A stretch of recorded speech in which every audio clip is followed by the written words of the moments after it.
porque o Espírito do Senhor havia me conduzido para que nós continuássemos tratando desse tema tão importante nesse mês em que nós estamos falando sobre prevenção ao suicídio. Veio ao meu coração trazer aos irmãos 1 Samuel capítulo 16. Abra a sua Bíblia. 1 Samuel capítulo 16. Nós vamos ler uma história a partir do verso 14. O Espírito do Senhor se retirou de Saul, e um espírito maligno vindo da parte do Senhor o atormentava. Os oficiais de Saul lhe disseram: há um espírito maligno mandado por Deus te atormentando. Que o nosso soberano mande esses seus servos procurar um homem que saiba tocar harpa. Quando o espírito maligno vindo da parte de Deus se apoderar de ti, o homem tocará harpa e tu te sentirás melhor. Saul respondeu aos que o serviam: encontre alguém que toque bem e tragam-no até aqui. Um dos oficiais respondeu: conheço um filho de Jessé de Belém que sabe tocar harpa. É um guerreiro valente, sabe falar bem, tem boa aparência e o Senhor está com ele. Então Saul mandou mensageiros a Jessé com a seguinte mensagem: envie-me seu filho Davi, que cuida das ovelhas. Jessé apanhou um jumento, carregou de pães, uma vasilha de couro cheia de vinho e um cabrito, e os enviou a Saul por meio de Davi, seu filho. Davi apresentou-se a Saul e passou a trabalhar para ele. Saul gostou muito dele, e Davi tornou-se seu escudeiro. Então Saul enviou a seguinte mensagem a Jessé: deixa que Davi continue trabalhando para mim, pois estou satisfeito com ele. Sempre que o espírito mandado por Deus se apoderava de Saul, Davi apanhava sua harpa e tocava. Então Saul sentia alívio e melhorava, e o espírito maligno o deixava. Que história estranha. Que história. Primeiro eu tenho que falar um pouquinho de Saul. Saul foi ungido por Deus para ser o primeiro rei de Israel. Quando Israel se cansa do tempo dos juízes, lembra do livro de Juízes? Eles clamam a Deus por um rei, e o homem escolhido é Saul. Deus unge Saul, prepara Saul.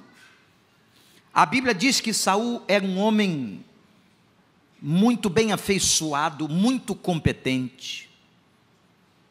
Saul demonstrara muitos dotes e competências, e Deus o coloca no trono.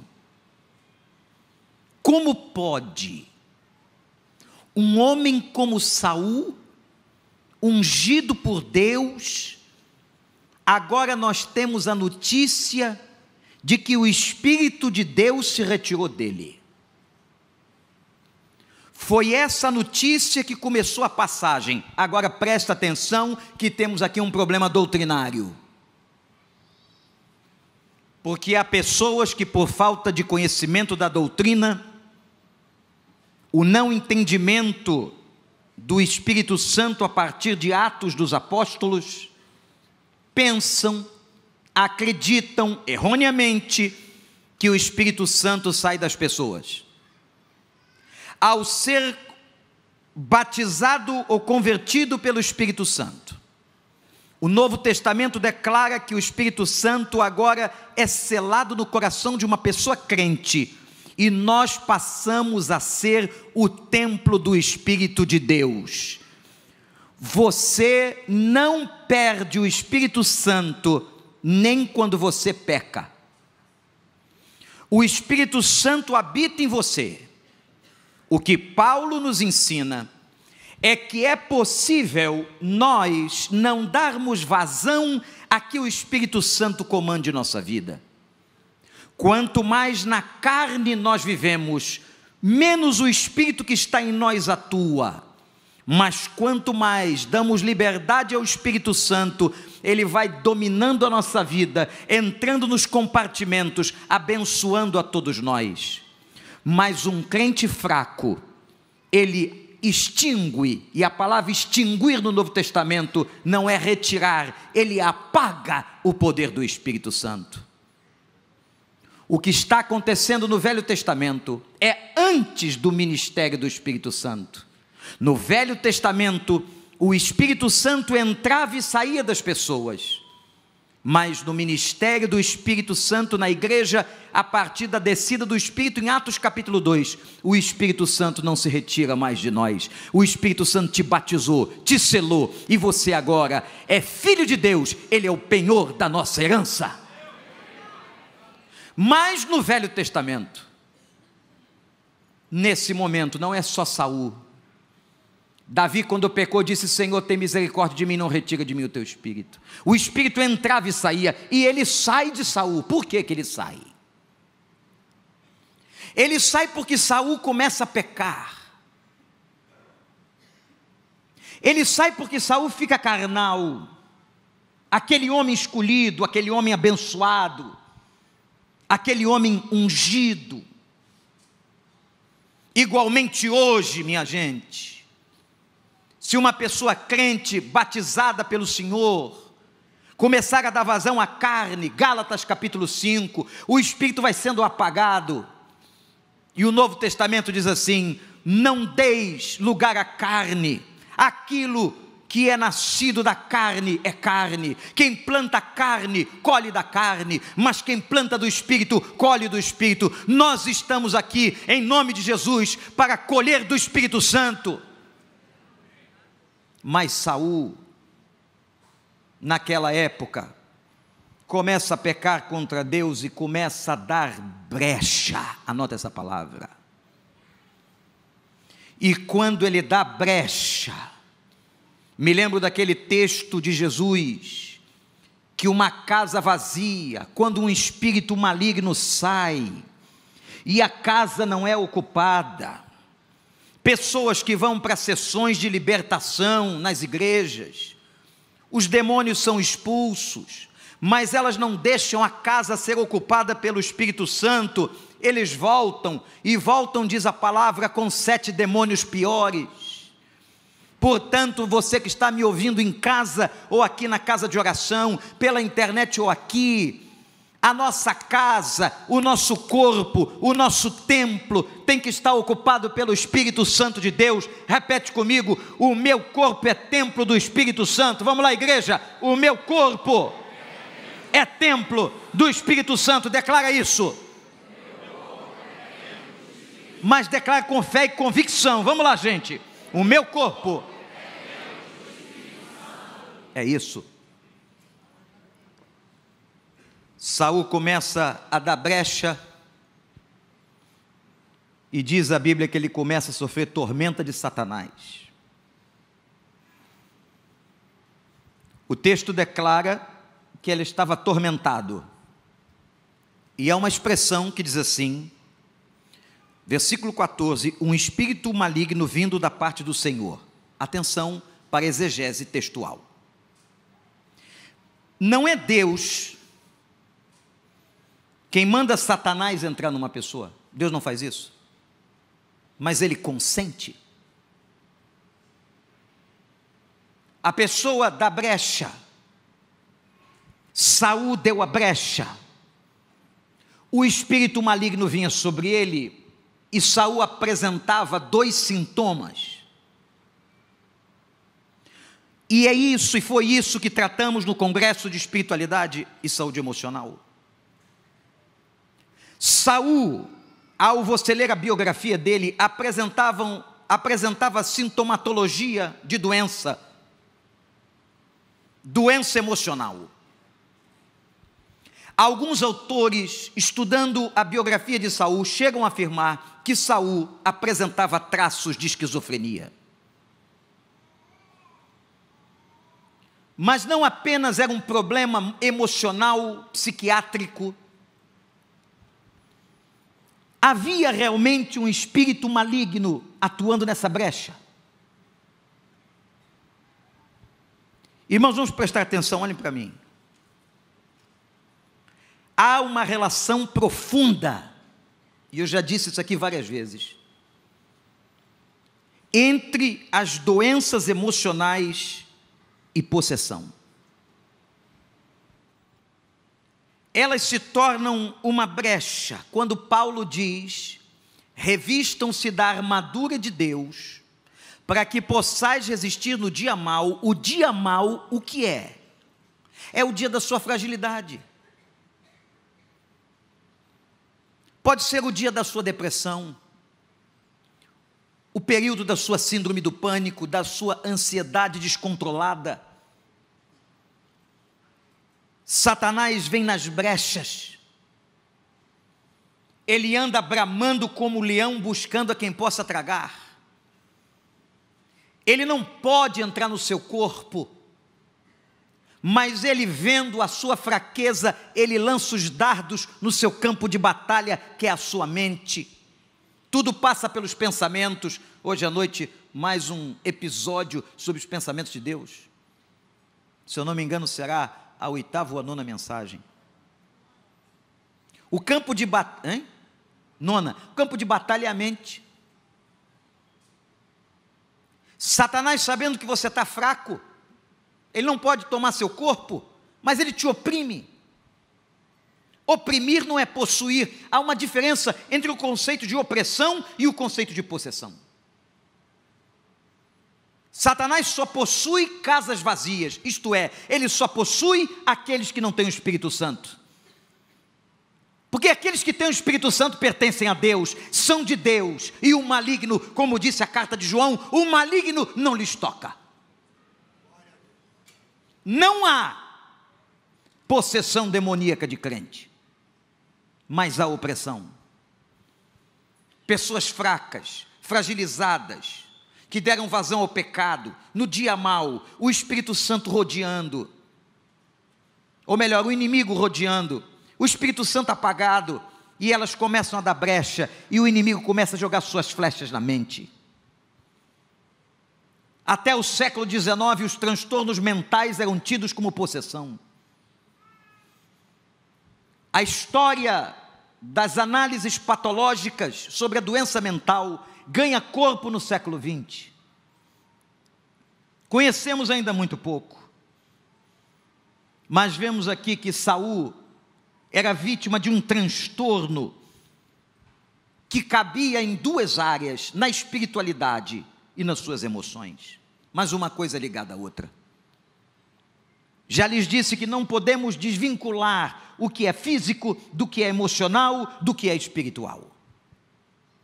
A ciência só trabalha o que é físico, o que é comprovado cientificamente por experiência de ensaio e erro, por experiências laboratoriais e de campo. Eles não podem ver pela fé, por isso a ciência é limitada nela mesma. Mas nós estamos vendo com clareza que uma pessoa atormentada emocionalmente prejudica a sua vida espiritual. Lhes pergunto, qual é a pessoa que em estado de depressão é capaz de entrar numa igreja e cantar com toda alegria? Uma pessoa em estado de depressão médio ou profundo, ela não consegue sequer abrir a sua boca. Pessoas em perturbações emocionais não conseguem exercer seus dons espirituais. Pessoas com problemas emocionais adoecem fisicamente. Quantas doenças a psicossomática, a ciência da psicossomática tem analisado e visto que as doenças físicas têm origem nos estados emocionais. Temos profissionais aqui que trabalham com a dor, e nós sabemos, doutora Dalila, quantas doenças físicas são provocadas pelas emoções. Nunca fragmente o homem. O homem não é corpo, mais alma, mais espírito. O homem é corpo, e alma, e espírito. Não há tricotomia, como diziam os teólogos do passado, não há dicotomia, somos um ser uno, inteiro. Se uma área de nós, da nossa saúde é afetada, seja física, emocional ou espiritual, todas as outras áreas estão comprometidas. Saul estava atormentado. Saul não conseguia agora trabalhar direito, reinar direito. Seu corpo tinha sintomas de esquizofrenia, seu espírito atormentado e o maligno entrando na brecha. Eu quero fazer uma pergunta: o que é que hoje te atormenta? Nós precisamos, meus irmãos, sermos honestos com a gente mesmo. Ouvi certa vez um grande pregador que dizia que a maior mentira que uma pessoa pode contar é para ela mesma.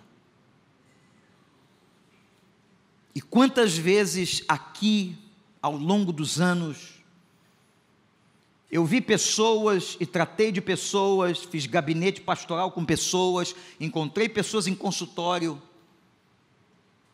que nós tínhamos uma grande dificuldade de discernimento, há uma linha muito tênue entre aquilo que é emocional e aquilo que é espiritual. Às vezes é só espiritual, às vezes é só emocional, às vezes é os dois juntos, às vezes tem complicações físicas. Vou lhes contar um caso.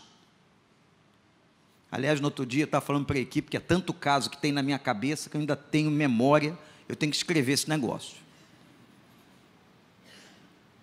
Uma moça chega na nossa igreja com o marido, muitos anos atrás, e disse assim: pastor,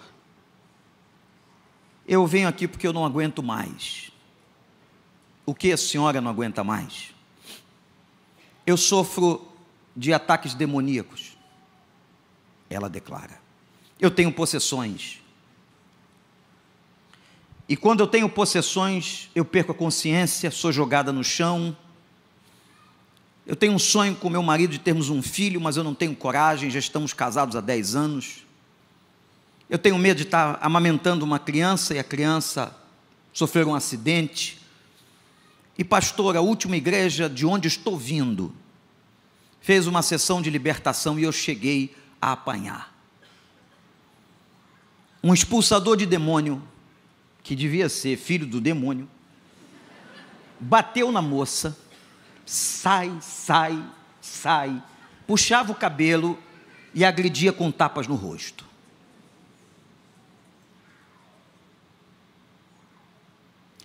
Ela disse para mim que ela transfigurava. Eu ouvi, mas eu nunca tinha visto. Resolvi dar prosseguimento àquele caso. Atendi aquela pessoa algumas vezes e um dia ela transfigurou na minha frente, no gabinete da igreja na Genaro de Carvalho. Uma cena horrível. Como se fosse um derrame transitório, a boca foi para o lado, os olhos arregalavam, ela se debatia, se tremia e se jogava no chão. Você sabia que a Bíblia tem arma para tudo? E tem como você investigar? A Bíblia ensina que há uma pergunta que se faz para se discernir. Porque eu não estava conseguindo discernir. E a pergunta é a seguinte, está no Novo Testamento: confessa que Jesus Cristo veio em carne. Quantos crentes sabiam disso? Confessa que Jesus... Satanás não confessa que Jesus veio em carne, que Jesus se humanizou, porque a humanização de Jesus é a derrota dele. Eu virei-me para ela, quando ela se recupera da convulsão, e digo: confessa que Jesus veio em carne, e ela confessa. Você reconhece Jesus como Salvador? Reconheço. Você já confessou seus pecados? Já. Você se arrepende deles? Sim. Então você não tem possessão. Você está livre pela declaração da palavra. Ou eu creio na Bíblia ou não. Não me recordo exatamente, mas creio que a igreja pagou um tratamento para ela. Nós indicamos um neurologista, na época, na Tijuca, que era muito renomado na cidade, e ela foi se tratar, e vejam como é que esse demônio, entre aspas, saiu. Ele fez uma fórmula medicamentosa e ela nunca mais convulsionou. Vejam que há situações que parece psicológico e é demônio, parece demônio e é psicológico, e às vezes se confundem. Demônio não sai com remédio. Demônio sai com o poder de Jesus Cristo. Este é um caso avesso. Eu estou lhes contando para mostrar o limiar, a linha tênue, entre as questões da espiritualidade e as questões emocionais. Roberta, Elaine, irmãos do Celebrando, vocês tocaram num assunto extremamente delicado, profundo, comprometedor, importantíssimo para a vida cristã. Quase não se fala nisso nas igrejas. Problemas relacionados à culpa, problemas relacionados à ansiedade, à depressão, a medo, tudo isso está na Bíblia. A psicologia não descobriu a roda, não. A ciência só faz, sabe o quê? Comprovar aquilo que Deus já revelou. É maravilhoso chegar em Israel, por exemplo, e nas cercanias dos parques arqueológicos, e ver a arqueologia descobrindo coisa. É um negócio tão interessante. Aí você pega um arqueólogo, como eu já peguei, e ele foi mostrar uma pedra que descobriu de não sei quantos anos, que está com as inscrições de Pôncio Pilatos. Aí a arqueologia faz uma festa. A arqueologia é uma ciência lindíssima, maravilhosa. Mas aí você olha, brinquei com o guia e disse, está na Bíblia. Vocês descobrem aquilo que Deus deixa descobrir. Depois eles foram descobrir os dutos de Ezequias. Cavaram e viram os dutos no fundo da cidade, quando a cidade foi inundada. Está na Bíblia. Tadinhos, ficavam até desanimados, mas continua escavando. Continua mostrando que Deus é Deus. Continua mostrando quem tem o poder, continua mostrando quem é o dono da ciência. Continua mostrando que quem deixa descobrir é o Senhor. Continua mostrando quando um cientista senta numa bancada com um tubo de ensaio e descobre um componente químico para curar você, é bênção de Deus. A glória não é dele, a glória é de Deus. Quando você sentar numa cadeira de dentista e ele vê a injeção na boca, gente, isso é covardia. E a pessoa vem com a maior alegria. E eu não sei porquê, já disse aqui uma vez, que dentista adora conversar na hora do tratamento. Faz perguntas, e aí, como é que foi a semana, como é que está a sua mãe, metendo uma injeção. Mas olha, glorifica quando vê aquela injeção, porque tratar dente, canal, ou qualquer outra coisa, sem anestesia é ruim demais. Mas o Senhor disse assim, eu vou dar graça para essa gente, e vou deixar eles descobrirem um anestésico, e agora o cara mete o motor na tua boca, e você vai conversar. Deus é bom. Tu senta numa mesa de cirurgia, dorme 8 horas e acordou. 8 horas, o que você fez? Tirou metade das tripas. Deus não é bom? O Espírito do Senhor se afastou de Saul. Ele viveu uma tormenta. Qual é a sua?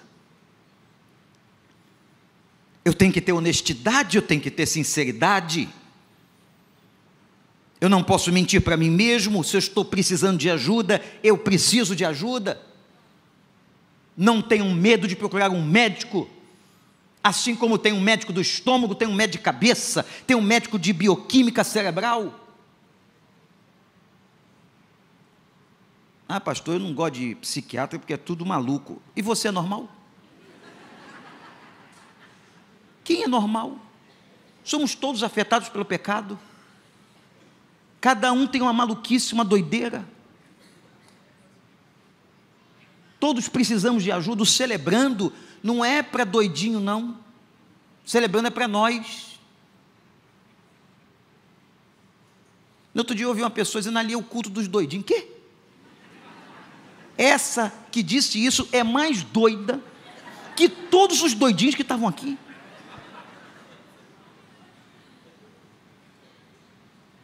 O Espírito do Senhor se retira de Saul.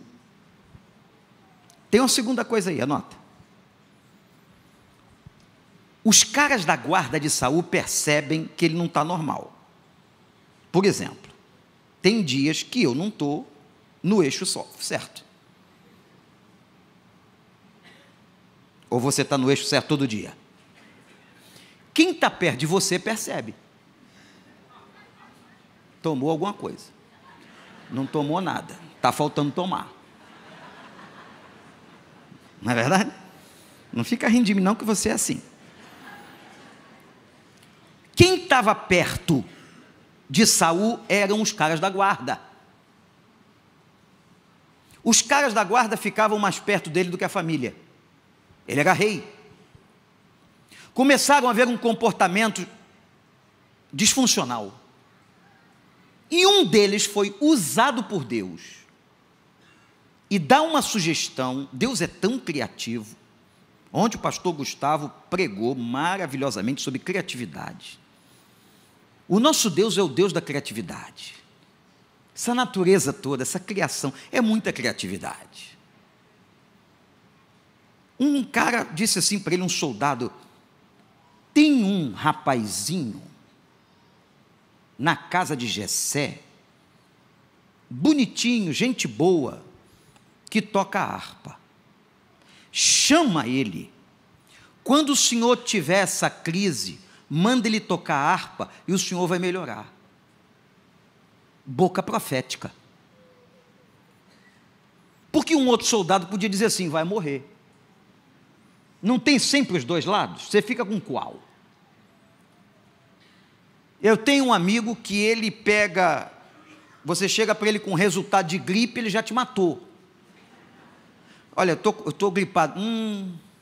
Isso aí é fácil, passar para o pulmão, pega nos dois, vai tomando, infecção generalizada. Eu tenho um amigo assim. Gente boa. Gente boa. Tem um problema na igreja, olha, cuidado, a igreja pode pegar fogo, perder tudo, a polícia vai entrar, vão invadir, tomar o templo. Aí tem outro que diz assim: não, é só uma gripe. Já tive isso várias vezes. Você vai ficar do lado de quem? Saul podia ter ouvido o soldado ruim ou o soldado bom. O soldado ruim é o da má notícia. Gente, o mundo já está tão difícil. Você fica dando má notícia para os outros. Fala uma palavra bíblica, fala uma coisa boa, diga Deus abençoe. Hoje eu cheguei aqui e tem um irmão que diz assim: a paz do Senhor. Que palavra mais gostosa de manhã cedo do que ouvir a paz de Deus? Deus te abençoe, que a graça esteja sobre a tua vida. É isso que nós temos que falar uns aos outros, amém? Amém. E essa turma que não é daqui, é de fora, que a turma daqui não faz isso. Essas palavras de desânimo: você não vai conseguir, concurso não adianta, não passa mesmo. Tudo isso é do demônio, usando a boca dos outros. Profetiza coisas boas, coisas da palavra, aquilo que está na palavra, e Deus fortalecerá o teu coração. O soldadinho disse para Saul: chama o garoto, tem lá um arpista, filho de Jessé. E sabe o que aconteceu com Saul? Aceitou. O rei, eu estou falando do rei, não era uma pessoa qualquer, era o rei. Quando a nossa rainha da Inglaterra, nossa, porque ela foi um ícone, né, gente? Um ícone. Eu li uma história que eu não sei, eu vou apurar a história, mas que quando ela ouvia, coroada, um hino, como agradecer a Deus o que tens feito a mim, a Ele demos glória, ela colocava a coroa no chão.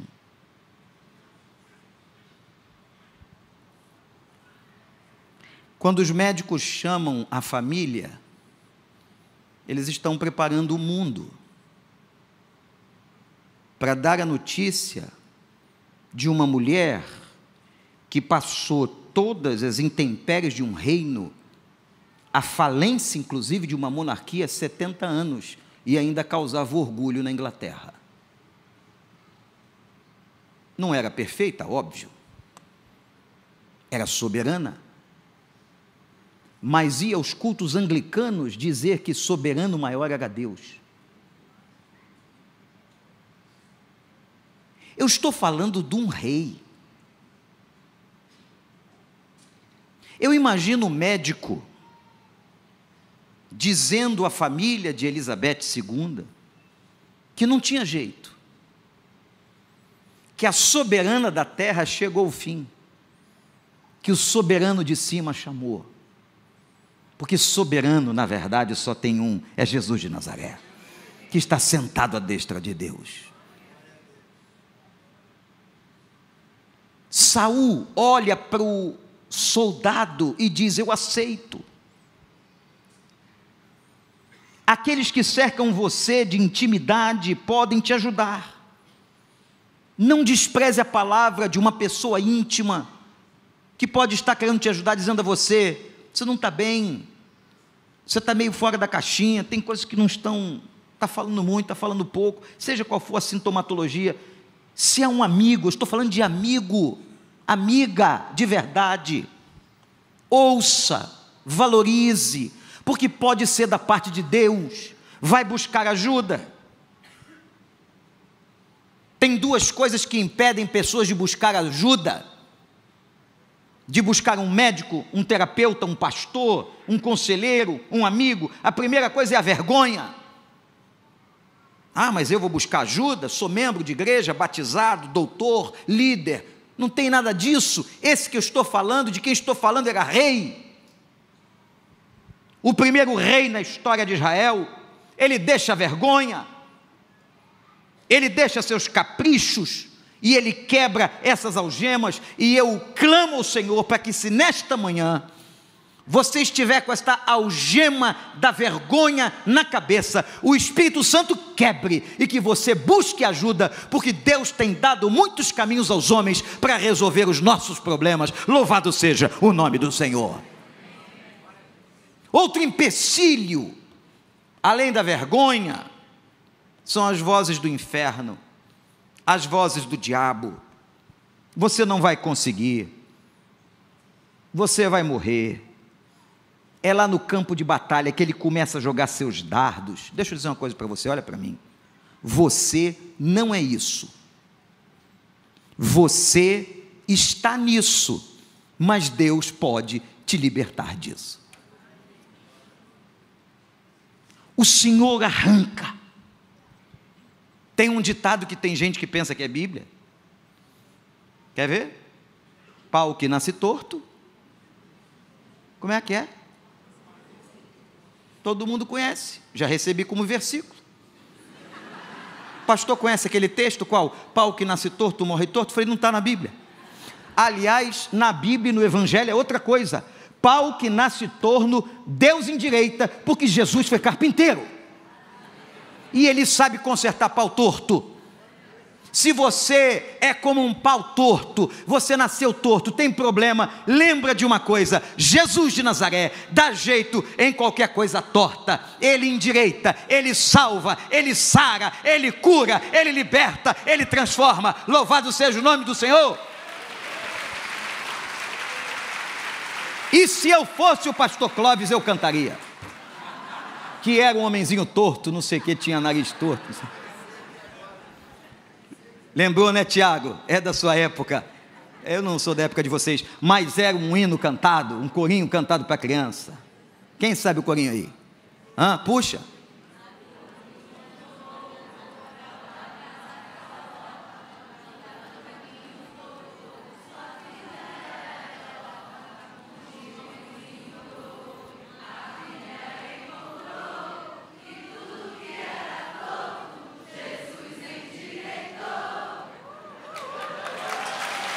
Quanta gente velha na igreja prendeu. É isso aí. Tudo que era torto, Jesus endireitou, é ou não é? Então, pau que nasce torto não morre torto, depende. Se entregar a vida a Cristo, o Senhor restaura, o Senhor cura, o Senhor modifica, o Senhor passa a ser o dono da sua vida. Louvado seja o nome do Senhor. Aceite o tratamento de Deus. E olha, Deus trata cada um da maneira que Ele quer, porque já viu que Deus não faz às vezes, não tem como fazer 3 cirurgias no mesmo dia? Você chega para Deus, como diz um amigo meu, tão estrupiado, tão ferrado, que diz: isso aqui para consertar leva tempo.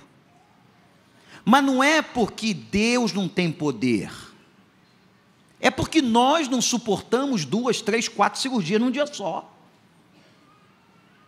A gente tem que ser um trabalhado, e o Evangelho diz assim: Ele vai transformando a gente de glória em glória, até tornar dia perfeito. Está todo mundo aqui em obra, está todo mundo aqui sendo transformado, está todo mundo aqui sendo lapidado pelo Espírito Santo. Deus está tratando com todos nós, ninguém aqui é perfeito. O Senhor está cuidando da sua vida.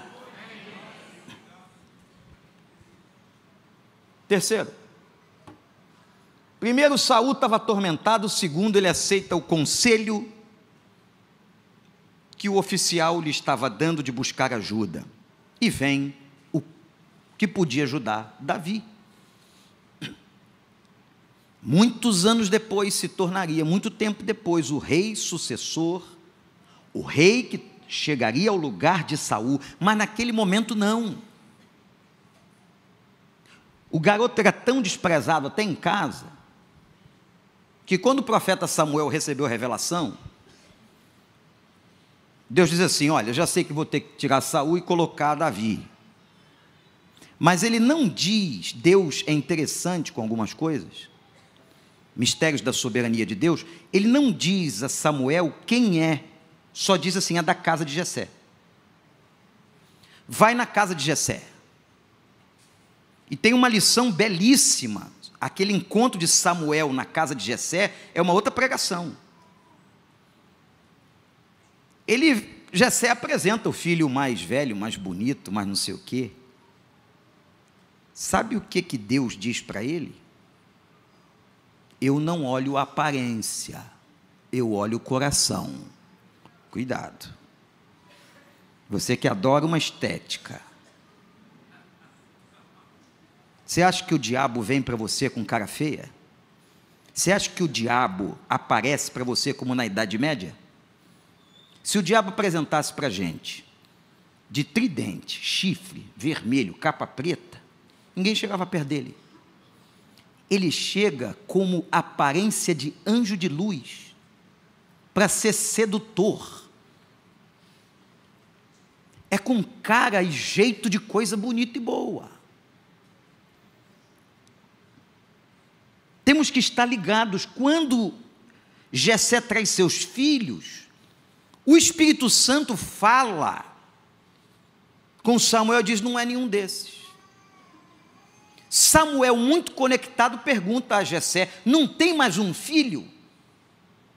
Ele diz: e tem. O cara tinha tanto filho que esqueceu do outro. Está lá no campo, mas é pastor de ovelha, deve estar cheirando mal. Manda chamar. Chegou o menino Davi. Quando Samuel bateu o olho nele, disse: é esse. O Espírito revelou. Agora, esse garoto era arpista. Como Deus usa quem Ele quer. Eu quero dizer para você e fazer uma pergunta aqui: onde estão os Davis da igreja?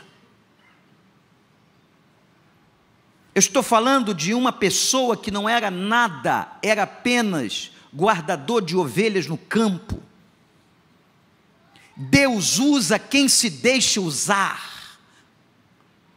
Deus deu competências a você, mas se você não se deixar usar, Ele não poderá te usar.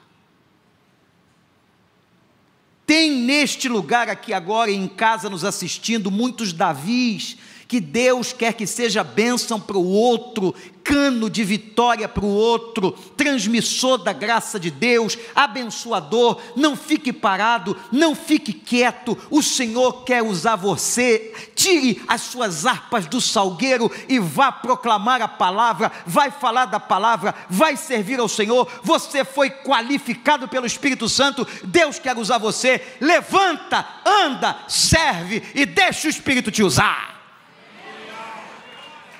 Seja uma bênção.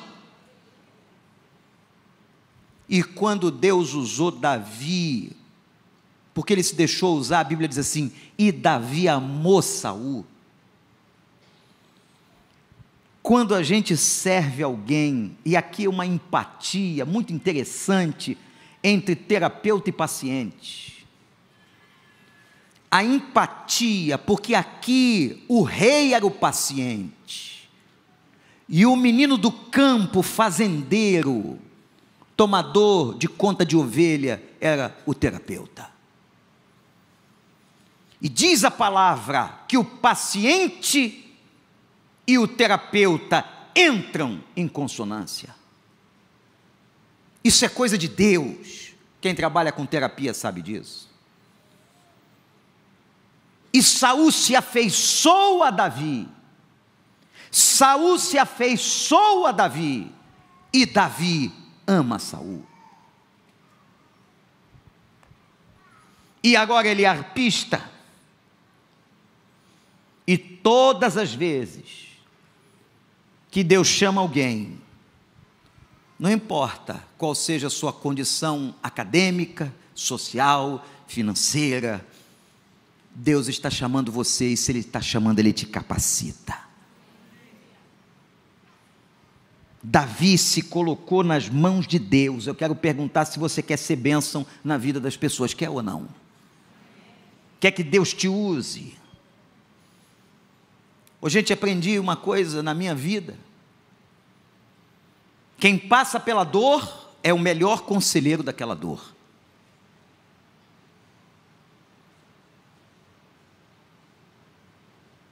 Tinha uma pessoa no sul do país que sempre era procurada por mulheres estupradas. E um dia num congresso, eu conversando com aquela pessoa, perguntei a ela por quê que esse tipo de pessoa ela atraía ou a procurava, e ela disse: porque eu passei por isso. Uma pessoa que passou por quimioterapia sabe o que é, e sabe falar com alguém em quimioterapia. Uma pessoa que viveu um divórcio sabe o que é o divórcio. Uma pessoa que passa por uma dor é o melhor conselheiro para aquela dor, quando está nas mãos de Deus. Deus abençoa. Deixe-se usar. Eu estou aqui falando com um auditório de Davis. Deus quer usar você. Deus quer usar seus talentos. Tem muita gente gemendo, e gente em posição alta como Saul, ou gente em posição baixa. Deus quer usar a sua vida, os seus dons e talentos. Levante-se. Essa é a palavra de Deus para você nesta manhã. Mas, Senhor, eu sou isso, eu sou aquilo. Eu gosto quando as pessoas dizem isso, porque Jeremias disse isso: eu sou um homem maturo. Isaías disse: eu não estou preparado. Paulo disse, Davi disse: é tão bom quando alguém que é chamado diz assim: eu não estou capacitado. É esse que Deus quer usar. Aquele que reconhece que não está capacitado é que se coloca na mão de Deus para ele capacitar. Agora o altivo, o que sabe tudo, o doutorzão, esse não dá para ajudar, não dá para ensinar uma pessoa que sabe tudo. Ela sabe tudo. Agora ao humilde e quebrantado Deus da graça. Até hoje, meus irmãos, eu tenho muito que aprender, eu tenho muito que ler, eu tenho muito que sentar para ouvir gente boa. Nenhum de nós sabe tudo, nenhum profissional aqui chegou aonde podia chegar. Por isso que nós fazemos um treinamento de liderança, incentivando como Summit, a capacitação, porque teve uma coisa que Saul fez que eu adoro pregar sobre ela. Quando Saul ouviu o oficial, dizendo, ó, tem um cara que toca harpa, ele diz uma frase, que eu já repeti várias vezes, ele diz assim, tudo bem, traga um arpista, mas que toque bem. Quem vai fazer a obra do Senhor não pode fazer relaxadamente, tem que fazer direito, tem que fazer o melhor, tem que fazer bem. Não pegue a obra de Deus para fazer relaxadamente. Já imaginaram? O cara já estava esquizofrênico, o cara já estava possuído por demônio, ainda vem um sujeito tocar mal? Ele fala, pelo amor de Deus, para com isso. Ainda parece um pernilongo no meu ouvido? Não, traga um arpista bom. É professor de escola dominical, tem que ser bom. É líder de célula, tem que ser bom. Quando vão cantar aqui na frente, isso aqui não é treino, isso é jogo. Eu sempre digo isso à liderança. Eles passam por testes de competência. Porque essa igreja é muito grande. Eles erram? Claro que eles erram. Nós erramos, eu erro. Agora, tem que fazer bem feito.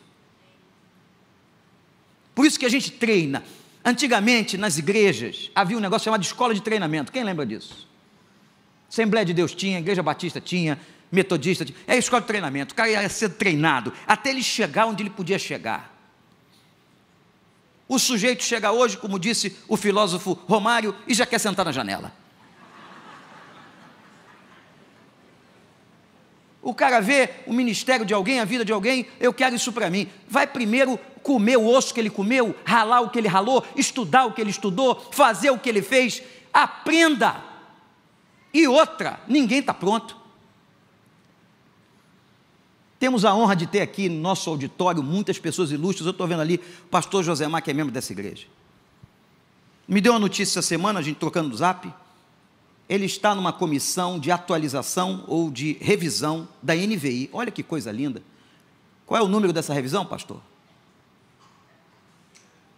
Terceira? Tem técnicos como ele, cientistas, que pegam a Bíblia, que a gente lê, vão para os originais e vão aperfeiçoar. Quando eu vejo o doutor Silvino Neto, um expoente da educação, sentado aqui, pastores, médicos, pessoas simples ou não, eu tremo. E digo aos pastores, olha a nossa responsabilidade, as pessoas saíram no frio, na chuva, para ouvir a Deus através de você. Tem que haver preparo, tem que haver dedicação. Tragam-me um arpista que toque bem. Saul é fantástico nessa afirmação. Quanta gente fazendo a obra do Senhor relaxadamente, ou por interesses pessoais. Aparece cada negócio aqui. As pessoas acham que a gente é criança, só se for no tamanho, mas na idade não é mais. O cara chega querendo vender produto, conheço já, santo. Aí o cara vem vender um produto, ele quer vender o produto, mas ele ele tem que ganhar mercado, ele tem que não sei o quê, ele quer vender o produto dele. E aí a gente trava, porque a gente fala assim, aqui não é lugar de venda, aqui não é para isso, para você vender a sua vida, a sua clínica, os seus negócios, isso aqui é casa de oração, quer servir ao Senhor, aí a gente pressiona, sabe o que ele faz? Ele vai embora, e vai plantar em outra igreja. Isso já aconteceu várias vezes, mas graças a Deus porque acontece, e eu oro para que o pastor de lá veja também, para esses caras irem indo para os quintos, não sei de onde, mas vão. Um monte de gente que aparece com interesse em usurpar da igreja, em tirar da igreja, em se aproveitar da igreja. Aqui não é lugar para ninguém se aproveitar, aqui é lugar de servir, aqui é lugar de dar, de doar. Isso aqui não tem dono, o dono disso aqui é Jesus. de Nazaré. Um dia nós não estaremos aqui, se ele não voltar daqui a 100 anos, sabe o que vai acontecer? Tem mais nenhum de nós aqui, mas a igreja do Recreio vai continuar cantando, as outras gerações, até a vinda do nosso Senhor Jesus Cristo. Você pode louvar o Senhor por isso, porque você vai morrer? Ué, não bateu palma não? Porque quem não bate palma numa hora dessa é porque está com dúvida. Para onde eu vou quando acabar isso aqui? Tenha dúvida não. Tem certeza ou tem dúvida? Gente, que absurdo. Tem certeza ou tem dúvida? Deus tenha misericórdia. Quando acabar isso aqui, se ele não voltar, a gente vai. Quando der o seu tempo, todos os seus dias estão escritos no livro. Não é a Covid que determina a morte, é Ele. Imagina que a Covid ou qualquer doença é uma pessoa que chega lá, posso levar aquele? Quem vai dizer se pode é Ele. Por isso que tem gente que com 2 dias de Covid morreu. E tem uns caras que ficaram, como diz o colega, todo estrupiado, torto, cadeira de roda. Deus deu vida. Quem decide isso não é o médico. Quem decide isso não é o hospital. Quem decide isso é o Senhor. Tragam-me um arpista que toque bem. E quarto e último, nessa história linda, Saul, atormentado, segundo recebe uma instrução e a aceita, entra Davi, filho de Jessé, como terapeuta, e agora ele recebe o tratamento da musicoterapia.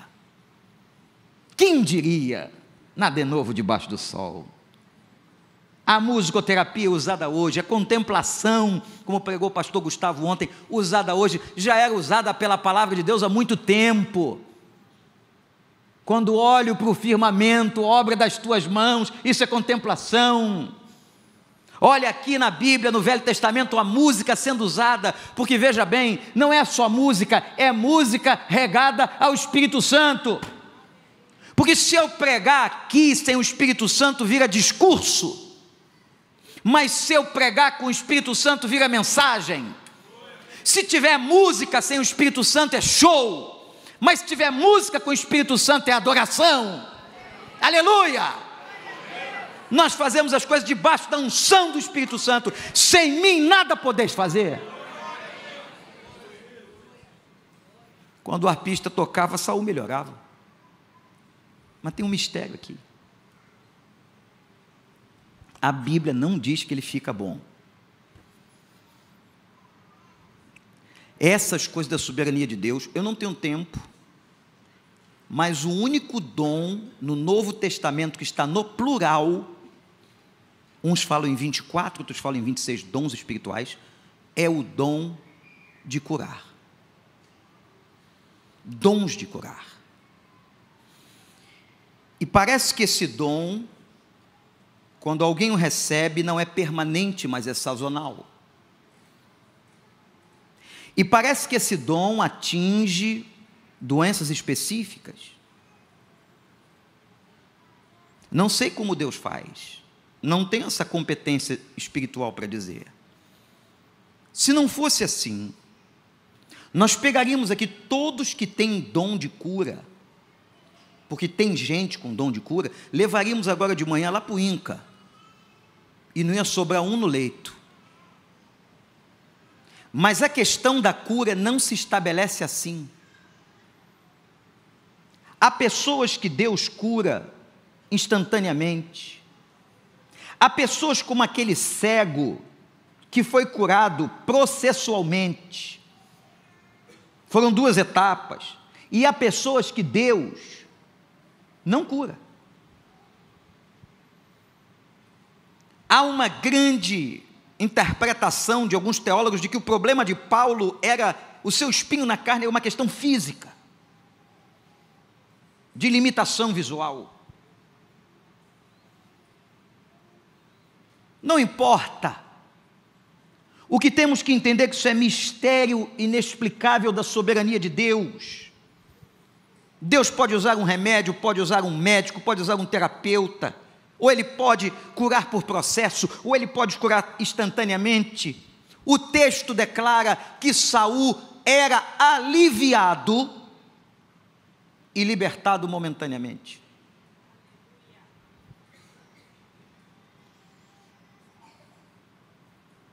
Nós temos que entender, e não temos que ter nenhuma tristeza, com Deus soberano que opera sobre nós. Se Deus fizer, Ele é Deus. Se Deus não fizer, Ele continua sendo Deus.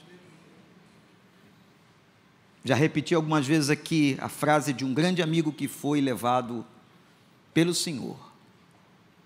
Quando Mauro Israel Moreira descobriu câncer no cérebro aos 50 e poucos anos, pastor da maior igreja evangélica em São Gonçalo, seu sepultamento parou a cidade. Não conseguíamos chegar no templo. Ele disse doente à igreja: se eu ficar curado, vocês vão ver a glória de Deus, mas se eu não for curado, eu vou ver a glória de Deus. E Deus o levou. Deus tem as seus caminhos, suas estradas. Spurgeon foi chamado o príncipe dos pregadores e passou a vida dele toda sofrendo de depressão. No outro dia eu estava, uns meses atrás, lendo textos de um autor falando da vida de Spurgeon, parei de ler. Eu estava ficando deprimido. O troço era tão dramático. Imagina o cara chamado príncipe dos pregadores, um dos maiores homens da interpretação da Bíblia, uma escolástica da palavra, e Deus o deixou ter depressão até morrer. Mas houve um problema aqui com Saul, que eu não quero atribuir a todos nós, mas serve-nos de observação. Saul não deu continuidade ao processo curador de Deus. Anote isso. Eu vou repetir. Saul não deu continuidade ao processo curador de Deus. Quando ele viu que Deus estava tratando dele, quando ele viu que Deus estava usando Davi, quando ele viu que a musicoterapia estava funcionando, o que ele devia fazer? Eu vou me agarrar a Deus, eu vou clamar ao Senhor, eu vou continuar fiel ao Senhor, eu vou voltar aos caminhos do Senhor. O que ele fez? Ele foi exatamente no caminho contrário. Ele começa a implicar com Davi, ele começa a ter ciúme de Davi, ele tenta matar Davi. Aquele que o ajudava, seu coração se enche de orgulho, de pecado, e é esse o problema emocional de muita gente. Se afasta de Deus, dá brecha ao diabo. E o problema só piora, vai buscar solução no pecado, o problema só piora. O inimigo oferece a sua bandeja de pecados e você mete a mão, e o problema só piora. Ora, se Deus está te dando uma saída, se Deus está te mostrando, eu estou contigo, se Deus está te colocando alguém para te abençoar, vai no caminho, vai na fé, vai que Deus está operando, deixa Ele fazer a obra toda. Mas Saul se desviou, foi para caminho de morte. E o Davizinho, que nem rei era, sendo perseguido, teve a oportunidade de matar Saul. Quando ele dorme naquela caverna, Davi está com a tesoura. E o texto diz que ele tem vontade. Será que é só Davi que tem vontade de matar alguém? Ele pega a tesoura. Agora eu vou me vingar desse homem que me tacou tanta flecha, me machucou tanto. E na hora que ele vai fazer isso, o Espírito Santo traz uma revelação para ele. Presta atenção, olha para mim. Quem sou eu para levantar a mão contra o ungido do Senhor? Jesus. Quem sou eu? Apesar de estar no erro, na desobediência, Davi não ousou levantar a mão contra Saul. Quanta gente hoje levanta a mão, a voz, contra pessoas de Deus, entrega a ele. Davi recolhe a tesoura, mas o ímpeto é tanto que ele corta um pedaço do vestido, e Deus não se agrada. Olha só, Deus não se agrada dele ter cortado um pedaço, costureiras e costureiros, do vestido, da orla, do manto de Saul. Eu não podia ter levantado a mão contra o ungido do Senhor. Eu vou usar uma metáfora, mas eu já vi muita gente ficar ruim, porque levantou a mão contra muita gente ungida do Senhor. Não diz que isso é do Velho Testamento, não, que o Deus de amor é Deus de justiça, e Deus toma conta dos seus. Saul, ao invés de tomar jeito, de buscar a Deus, de prosseguir o tratamento, se afastou e cometeu suicídio.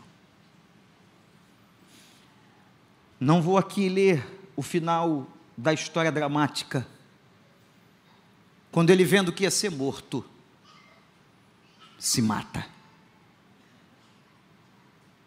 O rei de Israel, o primeiro rei da história do povo de Deus, se suicida. Nós estamos no mês da prevenção contra o suicídio. Não era vontade de Deus. Deus não quer a morte, Deus quer a vida. Satanás vai jogar flecha na sua cabeça. Quem sabe tem gente aqui ou na internet, nesse momento, essa semana ou hoje, pensando em tirar a própria vida. Não faça isso. Que Deus levante Davis, gente para te ajudar, e que você volte a ver a vida colorida, o mar lindo, o céu azul, para a glória do nome dele. O fracasso de Saul acontece porque ele não dá atenção ao que Deus está fazendo. Quando Deus está fazendo, se quebranta, se quebranta. Ah, mas Deus não terminou a obra. Se quebranta, calma, o tempo é dele. Mas Saul resolveu sair. Deus estava tratando tão lindamente dele, como Deus trata de você. Queria que você abaixe a sua cabeça e orasse pela sua vida. Talvez tenham pessoas aqui que a palavra de Davi, ou de Davis, chamou a atenção do seu coração. E você, Deus está chamando você para ser um Davi, na vida de tantos Saúls, no século 21.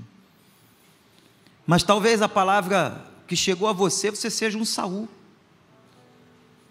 Você está cheio de problema emocional, está precisando da graça de Deus. Quando a gente coloca o povo para orar aqui na frente, temos feito isso, vamos fazer agora, podem vir pastores e pessoas de intercessão, podem ficar aqui. É para que você se coloque dizendo assim: eu quero, eu preciso, eu preciso. Eu quero, eu preciso. Nenhum pastor aqui precisa saber do seu problema, nem do seu nome, porque antes que haja uma palavra na boca, o Senhor já conhece. O Senhor já conhece a tua vida. Nesse momento, fique em pé, de olhos fechados. Quero que você ore agora, você, onde você está. Olhe para dentro de você. E eu vou fazer a pergunta do início dessa mensagem: o que é que te atormenta? Você está em depressão, ansiedade, síndrome do pânico, desregulou tudo, está passando problema físico, espiritual, seja o que for, Deus pode hoje te dar direção, e Deus pode usar a vida de um Davi, um amigo, um parente, um intercessor, quem quiser agora. Daqui a pouco a gente vai cantar, mas agora você pode sair desse lugar, pode se colocar aqui na frente de uma dessas pessoas que ele vai orar por você, se você quiser. Está precisando, vem. Quem não precisa, não precisa. Mas se você está precisando, vem. É momento de intercessão na igreja. A igreja vai clamar, levante a sua mão, ore pelos intercessores, para que eles orem com palavras que edifiquem, que abençoem. E você que está sendo tocado por Deus para vir buscar essa intercessão, pode escolher qualquer um deles, porque nenhum deles é melhor do que o outro. São todos filhos do Senhor em intercessão. Aleluia. Ó Deus maravilhoso. É hora séria, gente. É hora de clamor. Interceda, ore. Você casal que quer vir, você jovem, você adolescente, você marido, você esposa, você filho, você ancião, venha. Não faz isso só agora não. Faz em casa. Manda um zap pedindo oração, bota no Facebook pedindo oração a quem você confia. Pede ao Senhor. Momento de clamor. Igreja, levanta a voz e clama, igreja. Declara palavras bíblicas de vitória sobre essas pessoas. Declara, pode levantar sua mão e declara: Senhor abençoa, Senhor dá paz, Senhor liberta. Vamos clamar juntos, igreja. Vamos aprender a interceder, igreja. Você que está em casa, eu vou pedir quem está controlando o chat, que ore com as pessoas do chat, para que elas sejam abençoadas em casa. Você que está diante de uma tela agora, ou que está vendo o culto depois, você vai receber uma oração, intercessão pela tua vida. Louvado seja o nome do Senhor. Teus sonhos vão ser restaurados. Deus vai restaurar os teus sonhos. Deus vai curar. Ele levou sobre si as nossas dores. Ele vai fazer isso de uma forma ou de outra. Todas as nossas limitações terão fim. Aleluia. Quem quiser, vem orar. Enquanto nós vamos estar em adoração ao Senhor, nesse misto de adoração e clamor. Aleluia, Senhor.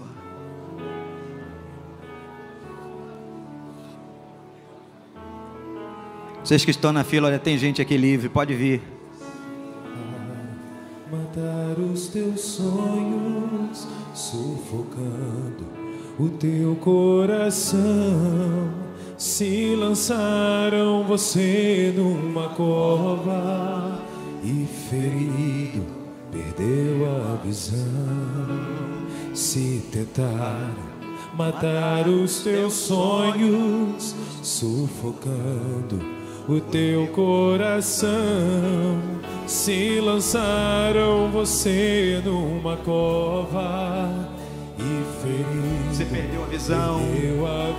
A palavra de Deus: não desista. Não desista, não pare de crer. Os sonhos de Deus, jamais vão morrer. Não desista, não pare de lutar. Não pare de adorar. Levanta os teus olhos e vê. Deus está restaurando os teus sonhos. A tua visão. E a tua visão. Que Deus restaure a tua visão. Veja a cura, veja a cura. Recebe a cura. Recebe a unção de fé, de ousadia, unção de conquista, unção de multiplicação. Oh Deus, recebe a cura, recebe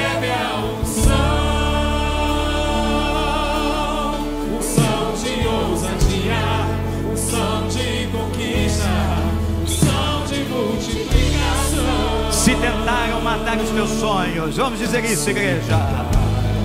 Matar os teus sonhos, Sufocando o teu coração. Se lançaram você numa cova e ferido, perdeu a expectativa, a perspectiva. Matar os teus sonhos, Sufocar o teu coração. Deprimiram você. Se Lançaram você numa cova e ferido, você perdeu a visão. Não desista. Não desista, não pare de crer. Os sonhos de Deus jamais vão morrer. Não desista, não pare de lutar. Não pare de adorar. Levanta os teus olhos e vê. Deus está restaurando os teus sonhos. E a tua visão está sendo restaurada.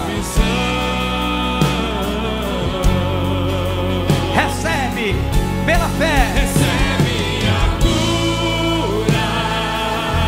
Recebe. Recebe a unção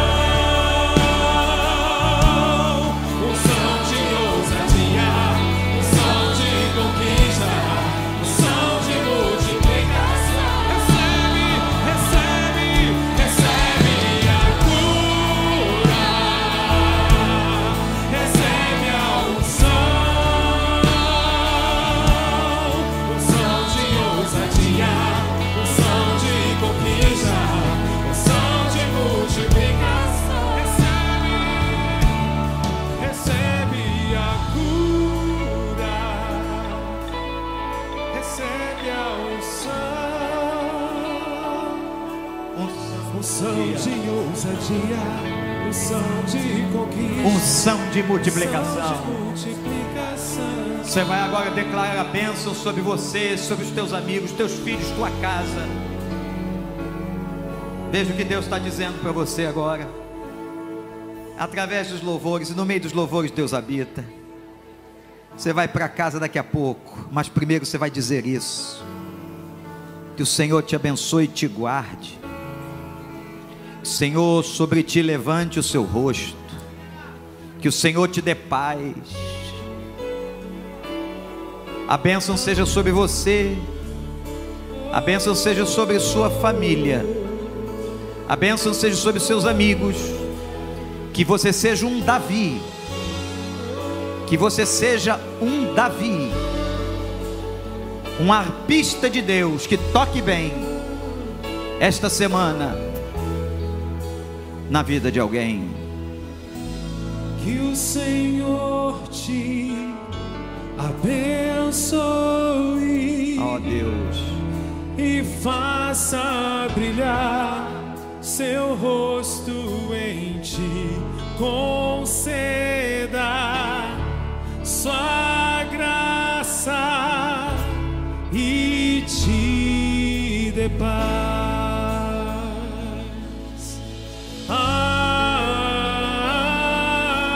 Amém. que assim seja, Amém. que assim seja, Amém. que assim seja. Amém.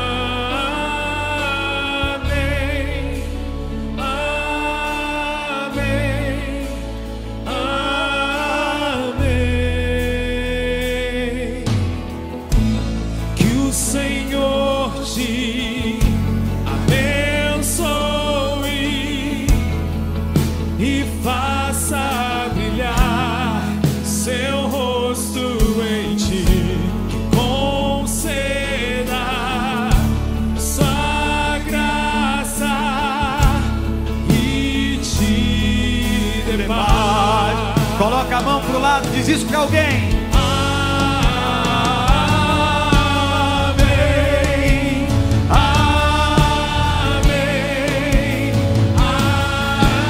Amém.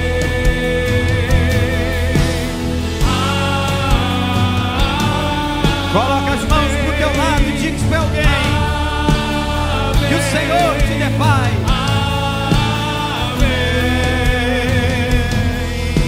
bênção se derrame até 1000 gerações, tua família, e teus filhos e os filhos dos teus filhos. Que a bênção se derrame até 1000 gerações, tua família, e teus filhos e os filhos dos teus filhos. Que a bênção se derrame até 1000 gerações, tua família, e teus filhos e os filhos dos teus filhos. Que a bênção se derrame até 1000 gerações, tua família, e teus filhos e os filhos dos teus filhos. Sua presença te acompanhe por detrás, por diante, do teu lado e em ti. É contigo,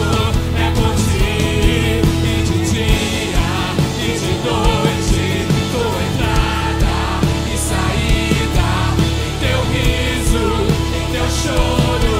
É contigo, é contigo, é contigo, é contigo, é contigo, é contigo, é contigo, é contigo, é contigo, é contigo.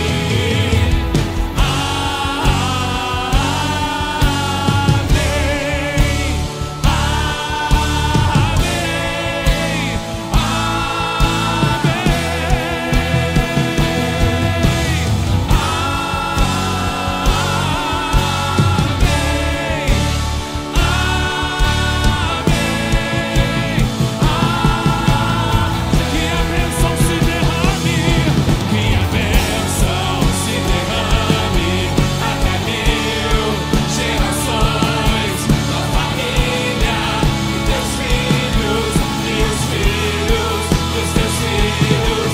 Que a bênção se derrame até 1000 gerações, tua família, e teus filhos e os filhos. Sua presença te acompanhe por detrás, por diante, do teu lado e em ti. É contigo, e de dia e de noite, tua entrada e saída, em teu riso, em teu choro. É contigo, é contigo, é contigo, é contigo, é contigo, é contigo, é contigo, é contigo, é contigo, é contigo.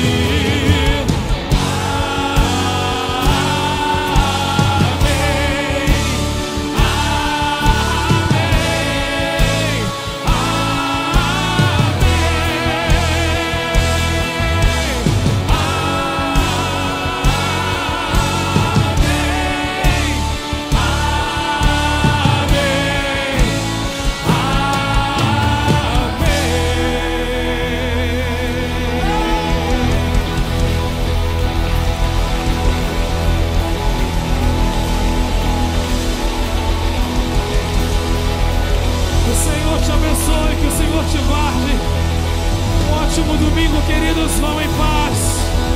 Recebam a bênção de Jesus. Até o próximo culto.